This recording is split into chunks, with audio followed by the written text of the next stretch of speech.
40대 후반의 여성이에요. 저는 정말 어려운 집안에서 자랐어요. 다른 아이들처럼 학원도 다니지 못했죠. 그러다 보니 자연히 또래 아이들과 어울릴 시간이 별로 없었고 집에서 혼자 노는 시간이 많았어요. 언젠가 엄마가 마론 인형을 하나 어디서 얻어다 주셨는데 그 인형이 얼마나 소중했는지 매일 끼고 살았어요. 부모님이 일을 나가고 혼자 있을 때는 인형을 맞은편 상위에 앉혀놓고 밥을 먹기도 했어요. 인형은 제게 제일 좋은 친구였어요. 한 번은 옷이 뜯어졌는데 엄마가 집에 안 계셔서 어쩔 줄 모르고 발을 동동거리고 있었더니 옆집 할머니가 옷을 꿰매주셨어요. 저는 그날 할머니한테 바느질하는 걸 배웠고 그게 너무 재미있어서 조각천을 모아서 인형 옷을 만들기 시작했어요. 처음에는 서툴고 엉망이었지만 하나 둘 만들수록 실력이 늘어서 나중에는 제법 괜찮은 옷들을 만들 수 있었어요. 옷 만들기에 흠뻑 빠져서 학교에서 돌아오면 천을 얻어다가 인형한테 옷을 만들어서 입히는 데 열중했어요. 그러다가 제가 고1 때 집에 어려움이 닥치게 됐어요. 아버지가 갑자기 쓰러져서 입원을 하게 되셨어요. 중학교 때까지는 아무리 어려워도 제가 학교 다니고 용돈 받는 게 힘들 정도는 아니었는데 아버지가 입원하신 다음부터는 전과는 비교도 안 되게 어려워졌어요. 저는 당장에 학교를 그만두고 일자리를 찾겠다고 나섰지만 엄마가 엄청 말리며 반대하셨어요. 요즘 세상에 대학도 아니고 고등학교를 그만두면 뭘 해먹고 살려고 그래. 절대 안 돼. 엄마가 어떻게든 해볼 테니까 무조건 학교 다녀. 어릴 때부터 학원 하나 제대로 보내본 적 없는 것도 미안한데 학교까지 그만둔다고 하면 엄마 진짜 못 살아. 아빠 아프신 건 어쩔 수 없는 거야. 그러니까 그 짐을 네가 지려고 하지 마. 알았어? 라는 간곡한 말에 저는 학교를 계속 다녔어요.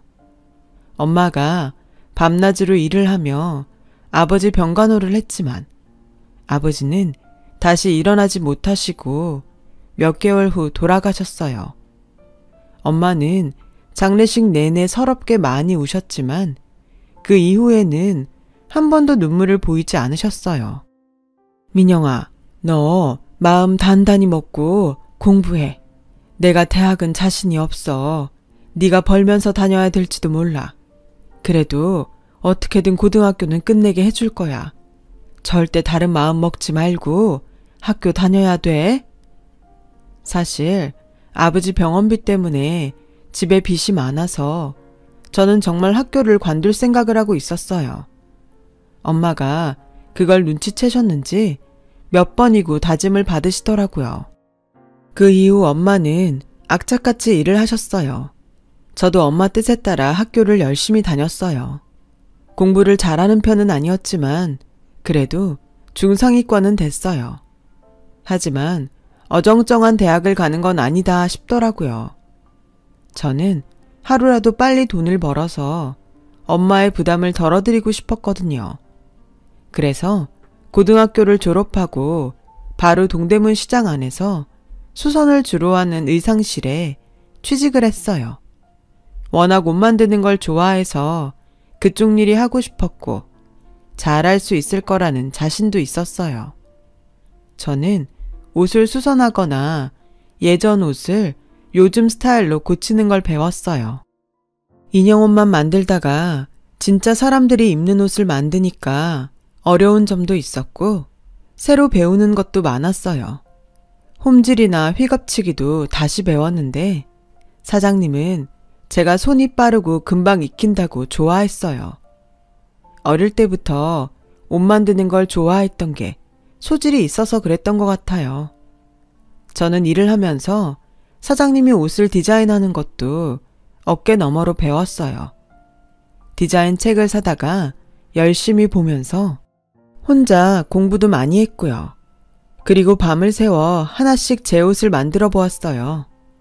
처음에는 시간이 정말 많이 걸렸는데 그렇게 하다 보니 나중에는 점점 빨라지더라고요. 어느 날 제가 만든 코트를 입고 갔더니 사장님이 괜찮다고 하시더라고요. 민영 씨, 우리 이거 만들어서 팔아볼까? 여기까지 살아오는 사람은 많지 않을 테니까 하나만 걸어놓고 몇 개 만들어서 옷가게에 줘보자. 정말요? 너무 좋긴 한데 제가 만든 옷을 살 사람이 있을까요? 내가 팔자고 하면 되는 거야. 여기서 내 짬밥이 20년이야. 옷 보는 안목도 없겠어? 그냥 몇 벌만 만들어서 시험해보자는 거니까 부담 갖지 마. 사장님의 설득에 저는 그러자고 했고 제가 만든 옷을 한쪽에 걸어놓게 됐어요. 그리고 며칠 후 옷 도매 가게에서 연락이 왔어요. 사장님이 놓고 간 코트 다 팔렸어요. 이거 몇 장 더 있어요? 좀 더 갖다 놓으면 좋겠는데. 그 말에 사장님은 의상실에 걸어놨던 코트를 바로 갖다 줬고 저도 옷을 몇 장 더 만들었어요. 그렇게 제 옷이 가게에서 팔리기 시작했죠. 사장님은 아예 자기와 계약을 하고 일하자고 하셨어요. 민영 씨, 옷 만드는 센스가 있어. 나랑 같이 해보자. 응? 내가 여기 오래 자리 잡고 있어서 가게들 뚫는 건 금방이야. 저도 제 옷이 팔리는 게 너무 기뻤고 재미도 있어서 그렇게 하겠다고 했어요.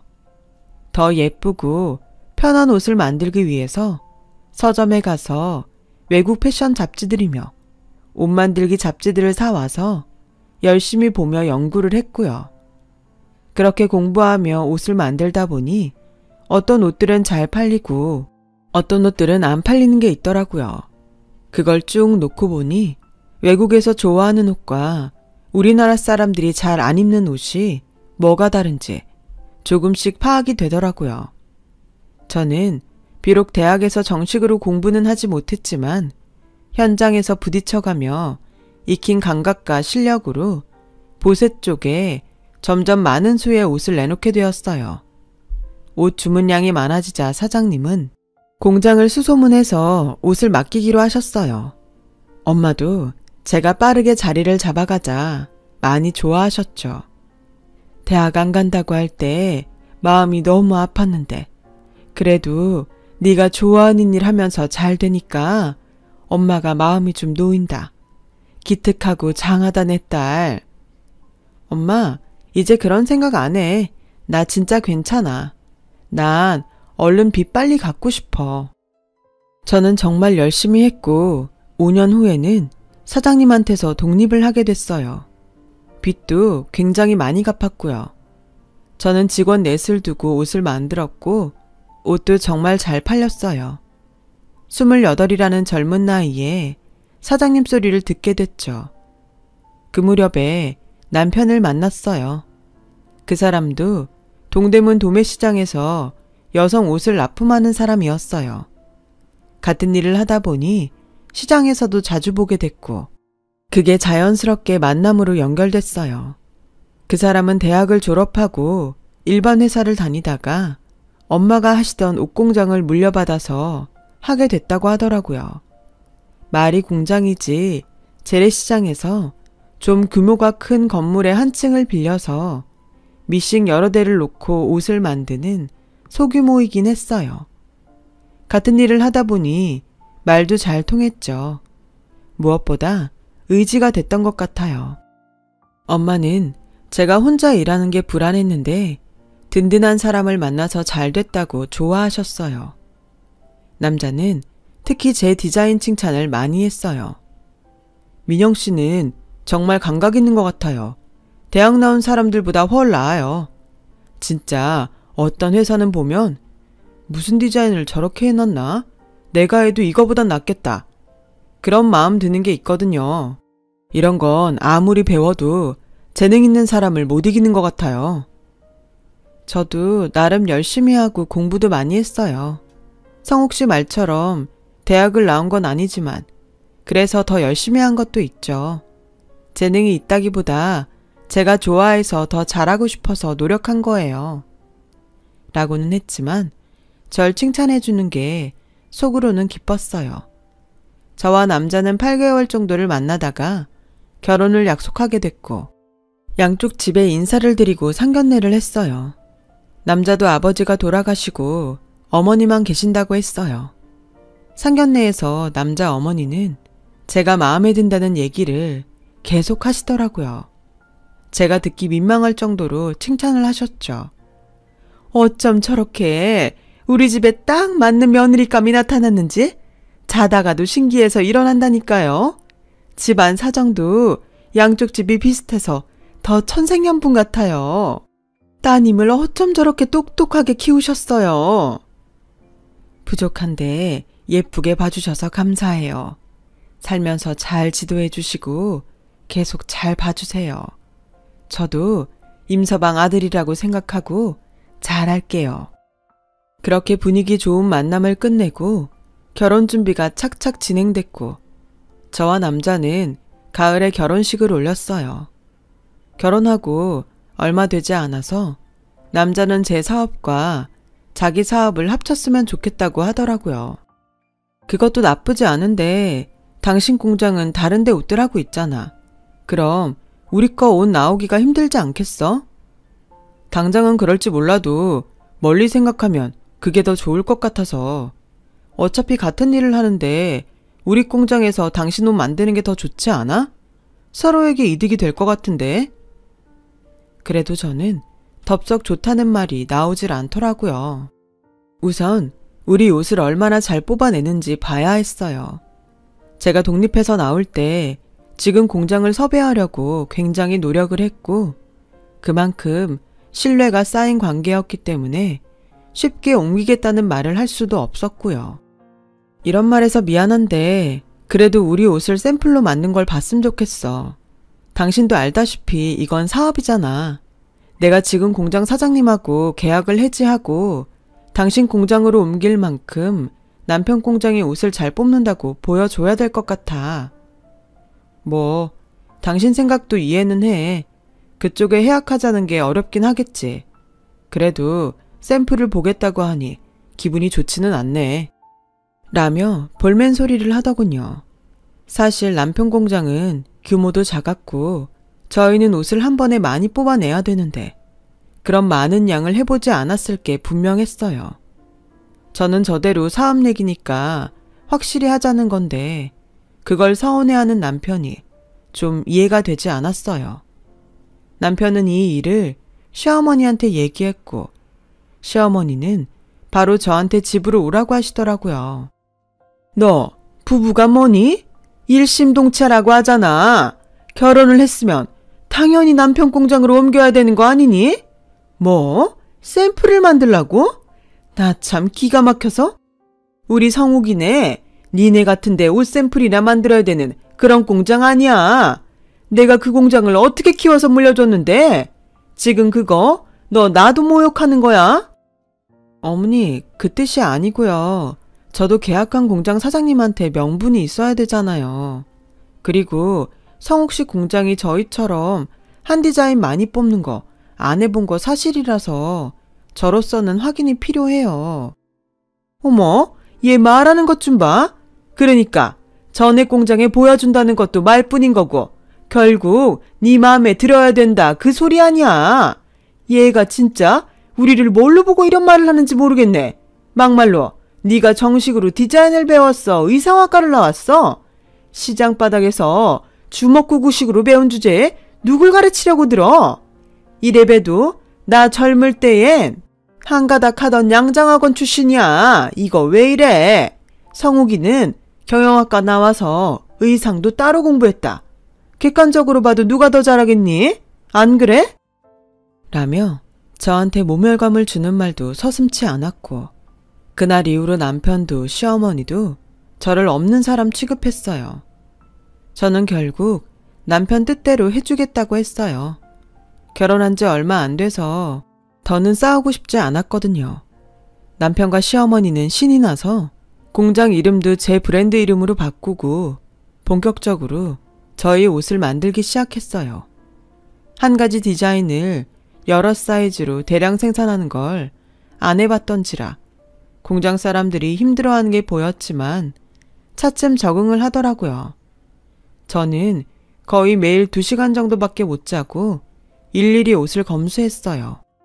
그렇지 않으면 잘못 나온 옷들이 꽤 있어서 안 되겠더라고요.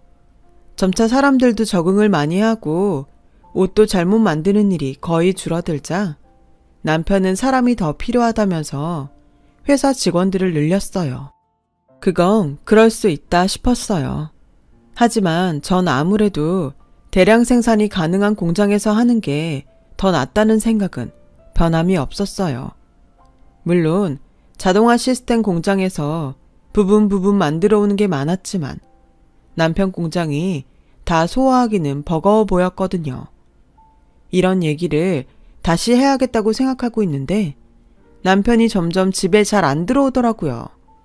매일 야근해야 된다고 하거나 바쁜 일이 있다고 하는데 제가 공장 스케줄을 뻔히 다 아는데 좀 이상하다 싶었어요. 그러다가 청천벽력 같은 소식을 들었어요. 남편이 제 브랜드를 자기 이름으로 상표 등록했다는 결정서가 집에 온 거예요. 저는 너무 놀라서 바로 공장으로 갔지만 남편을 만날 수 없었어요. 사람들이 저를 사무실에도 들여보내주질 않았거든요. 그제야 둘러보니 디자인팀에 사람이 둘이나 앉아있더라고요. 사람을 뽑는다는 게 공장 일을 할 사람만 말한 게 아니었던 거예요. 저도 상표를 등록해야 된다는 건 알고 있었지만 솔직히 제가 보세 옷을 만들고 주로 도매상에 넘기다 보니 상표가 크게 중요하다고 생각하지 않았어요.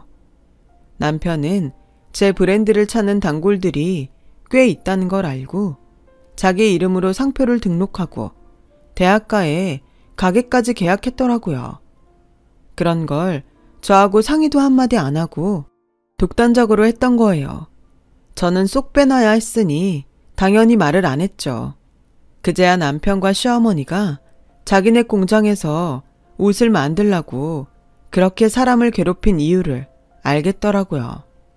남편과 연락이 되지 않아서 시어머니에게 연락을 해봤지만 역시나 받지 않더군요. 앉아서 당할 수만은 없다는 생각에 시댁으로 찾아갔어요. 근데 남편이 어떤 여자와 같이 나오고 뒤에 시어머니도 나오더라고요. 남편과 여자는 바로 같이 차를 타고 떠났고 시어머니는 다시 집으로 들어갔어요. 저는 얼른 뛰어가서 대문을 붙잡았어요. 어머 깜짝이야. 왜 이러니 너? 무슨 일이라도 있어? 사람 놀랐잖아. 어머니, 저 사람이랑 같이 가는 여자 누구예요? 그리고 어머니도 제 브랜드 남편이 자기 이름으로 등록한 거 아셨죠? 어떻게 저한테 한마디도 안 하실 수 있어요? 저분은 이제 우리가 회사 모양을 갖춰야 되니까 투자해 줄 뿐이야. 젊은 나이에 어찌나 능력이 좋은지 아주 자금력이 말도 못하겠더라. 그래서 내가 집으로 초대 좀 하라고 했어. 잘 부탁드린다고 하려고.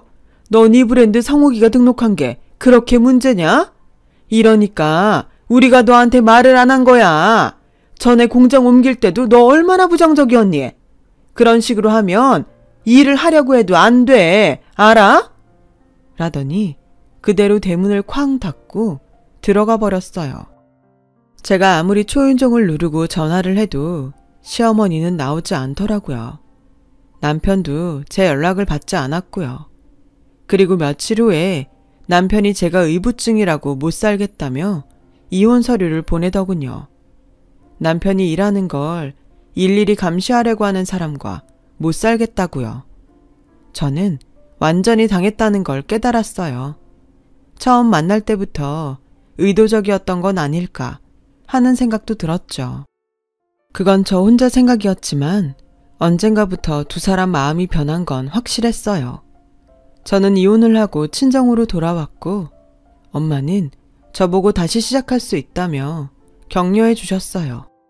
우리가 얼마나 어려운 순간들을 많이 넘기고 여기까지 왔니? 이것도 이겨낼 수 있어. 그리고 민영이 너 능력 있어. 걱정하지 마. 저는 그 말에 용기를 내서 다시 시작했어요. 엄마는 제가 옷을 만들 수 있는 작업실을 마련해 주셨어요. 저는 옷을 만들어서 전에 같이 했던 사장님께 보내드렸고, 사장님은 자기네 옷을 팔면서 제 옷도 매대에 같이 놓아주셨어요. 그것만도 너무 감사했죠. 하지만 저는 다른 방법도 생각해야 되겠다 싶었어요. 그때 인터넷 쇼핑몰이 인기가 많아지고 있어서 저도 인터넷에서 옷을 팔아봐야겠다고 생각했어요.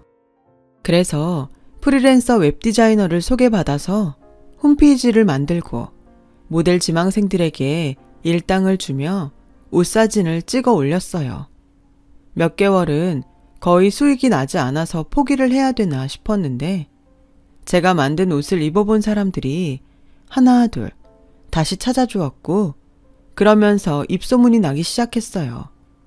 저는 더 공격적으로 여기저기 온라인 마케팅을 했습니다. 비용도 만만찮게 썼었죠. 혼자 밤을 새가며 일을 했어요.